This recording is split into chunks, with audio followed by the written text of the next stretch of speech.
Nah, ini kan kalau aku udah ngoceh itu aku susah berhenti. Jadi aku harus jujur ke kalian semua.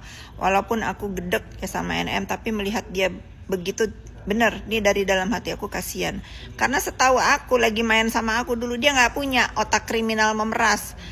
Selain dia memang terinspirasi sama si Samira ini. Oh enak ya, oh enak ya gini, review-review dibayar atas nama rakyat. Ngawur kau, aku sudah tahu tujuan kau apa. Jadi jangan mengatasnamakan rakyat Indonesia, jangan, nggak bener itu. Aku sudah banyak tahu ya, apalagi aku udah duduk sama Kim ya. Terus kau mau bikin onar apa lagi sama aku ladenin kali ini ya, aku ladenin kali ini kau Samira, ngoceh lah kau. Jadi ya guys, segimanapun aku memang punya masalah ya sama NM. Melihat dia seperti ini, jujur aku kasihan ya, karena aku sudah tahu semua ceritanya itu bagaimana. Dia hanya ikut-ikutan dan dia hanya terinspirasi tadinya oleh si Samira ini. Ujuk-ujuk si Samira ini ikut-ikutan, kepengen memeras dan gak kira-kira nominalnya. Ya aku kalau jadi si Reza juga males lah. Udah A, B, C, banyak yang memeras. Kasih fatalnya ini emang udah ada pergeseran di NM. Jadi mau gak mau dia duluan yang dilaporin. Padahal biangnya itu si Samira. Kalau kalian ya fansnya NM udah bener tuh NM ngusir dia, itu udah aku setuju dia itu diusir. Karena dialah awal-awalnya biang orang menderita, itu dia yang menginspirasi orang untuk review padahal udah dilarang. Sinting emang dia. Jadi ya, selama ini aku tuh males ngeladenin dokter ODGJ ini karena aku ngerasa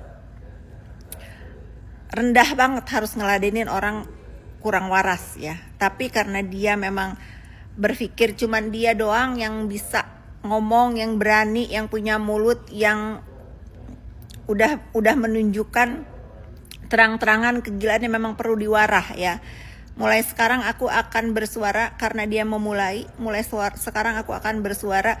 Pantes kau diusir sama NM di sana karena kau itu biang onar awal-awalnya kau. Jadi orang ikut-ikutan terinspirasi sama kau.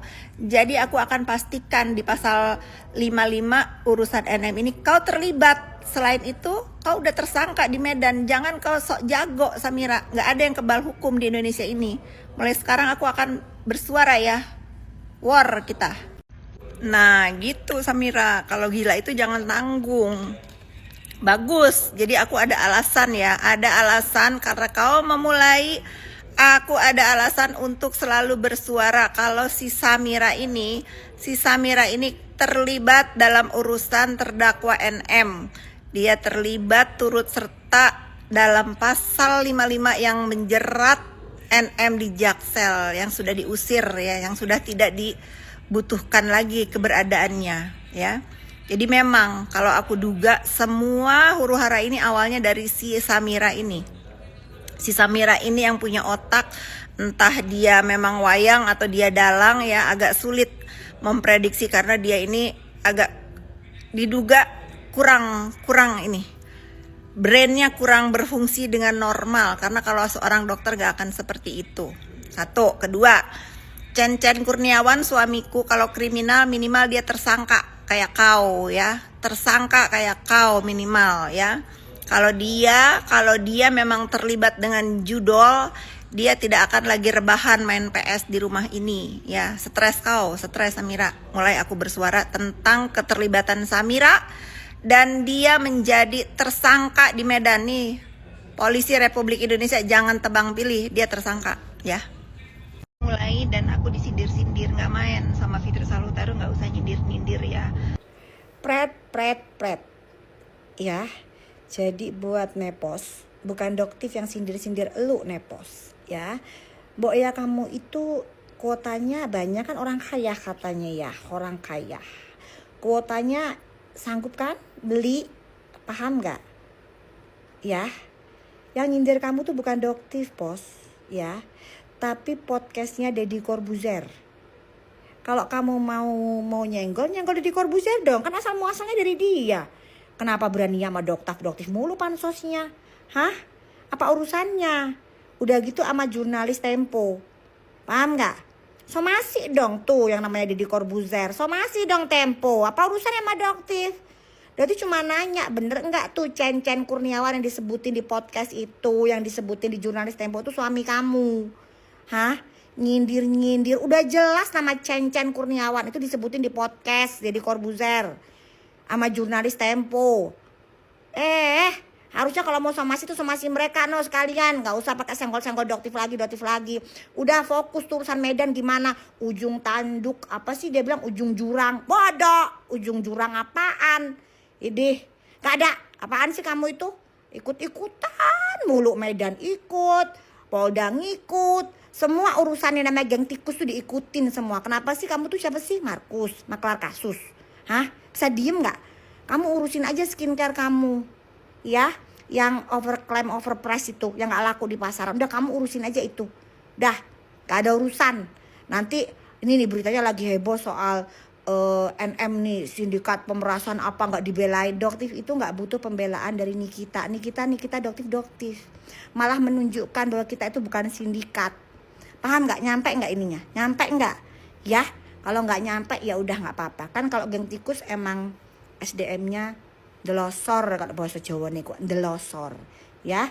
Oke ya guys ya, doktif mau sholat dulu ya, mau ngaji. Bye bye guys, salam cerdas bareng doktif, dokter detektif. Bye. Benar, dan itu memang Rolex. Persoalannya di mana kalau kita beli di tempat lain? Ya Allah, tolong ya Suneo, ya Allah. Doktif sama masyarakat Indonesia udah tahu ya, PhD kamu itu beli. Ya, PhD kamu beli, udah tahu. Tapi jangan keterlaluan, kenapa sih ketululannya itu, blue-unnya itu jangan keterlaluan gitu loh. Ya, kok bisa skincare kamu samain sama Rolex? Ya, terus udah dikasih jawaban, puas sama Bang Fahmi. Nggak peduli di mana belinya. Itu barang-barang elu. Salmon DNA di rumah saja itu barang elu, Suneo. Ya, mau beli di mana aja itu barang elu. Ya, terus kamu gak usah khawatir. Kenapa? Karena yang nanti jadi saksi ahli itu dari BPOM. Ya, kalau kamu mau debat sama BPOM. Kan BPOM udah ngambil produk kamu. Iya kan? Terus nanti barang buktinya produk kamu. Hah? Terus kamu pikir penyidiknya nggak ngecek gitu? Itu doktif dapetnya belinya di mana? Doktif itu belinya emang nggak langsung dari kamu, tapi yang doktif beli itu penjualnya dapat dari kamu. Aduh, ini ya bener-bener ya ngalah-ngalahin anak SD aja jelasinnya. Udah bisa nggak sih PhD-nya dilepas? Bisa nggak sih kamu sekolah lagi? Heran ya. Udah ya guys ya, udah pokoknya kalau ngeladenin orang ini nggak akan ada habisnya. Ini yang nggak ada, isinya udah nggak ada ya. Tululnya luar biasa ya.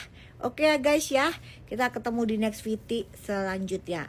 Kapok ya Sunil ya, ngundang Bang Fahmi ya. Kapok ya, kamu pancing-pancing nggak bisa. Ya iyalah ya. Oke guys ya, salam cerdas bareng dokter, dokter detektif. Bye.